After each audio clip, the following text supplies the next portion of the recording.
ಒಂದು ಸ್ಕೂಲ್ ಪ್ರತಿಯೊಂದು ಒಳ್ಳೆಗೆ ಯಾಕಿಲ್ಲ? ಬರೀ ಪಬ್ಲಿಕ್ ಸ್ಕೂಲ್ ಮಾಡಿದಿರಿ, ಮೊರಾರ್ಜಿ ದೇಸಾಯಿ ಎಷ್ಟು ಮಾಡಿದಿರಿ, ಇದೆಲ್ಲ ಯಾಕೆ ರೀ? ಇವಾಗ ನಿಮಗೆ ಶಿಕ್ಷಣ ಕೊಡೋಕ್ಕಾಗ್ತಾಯಿಲ್ಲ. 72,000 ಶಿಕ್ಷಣ ಖಾಲಿ ಇದಾವೆ, ಅದು ತುಂಬಲಿಕ್ಕೆ ಆಗ್ತಾಯಿಲ್ಲ. ಯಾಕೆ? ಶಿಕ್ಷಣ ಅಂದ್ರೆ ಏನು ನೀವು ತಿಳ್ಕೊಂಡಿದ್ರಿ?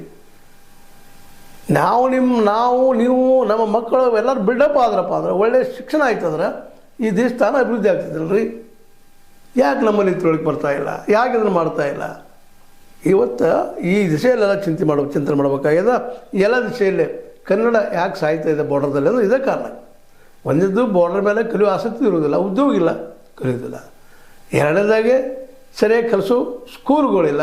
ಇದ್ದರೂ ಪ್ರೈವೇಟ್ದಲ್ಲೇ ದುಡ್ಡು ಕೊಟ್ಟು ಕಲಿಸೋ ಶಕ್ತಿ ಭಾಳ ಮಂದಿಗೆ ಇರೋದಿಲ್ಲ. ಮತ್ತು ಇಂಗ್ಲೀಷ್ ಮೀಡಿಯಮ್ ಇರೋದ್ರಿಂದ ಕನ್ನಡ ಮೀಡಿಯಮ್ಗೆ ಯಾರು ಕಳಿಸೋದಿಲ್ಲ. ಯಾಕೆ? ಇಂಗ್ಲೀಷಾಗಿ ಕಲ್ತ್ರೆ ಆ ಮಗು ಇಡೀ ದೇಶದ ತುಂಬ ಎಲ್ಲಾದರೂ ಬದುಕ್ತದೆ, ವರ್ಲ್ಡ್ ತುಂಬ ಬದುಕ್ತದೆ ಅಂತ ಎಲ್ಲರಲ್ಲೂ ಒಂದು ವಿಶ್ವಾಸ.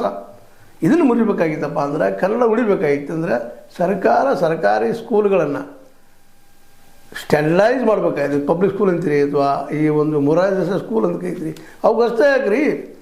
ಇನ್ನೂ ಸರ್ಕಾರಿ ಶಾಲೆಗೆ ಮಕ್ಕಳು ಅಲ್ವ ಅವರು? ಜಾಣಿದ್ದ ಮಕ್ಕಳನ್ನ ಜಾಣ ಮಾಡೋಂಥ ವ್ಯವಸ್ಥೆ ನಮ್ಮಲ್ಲದ.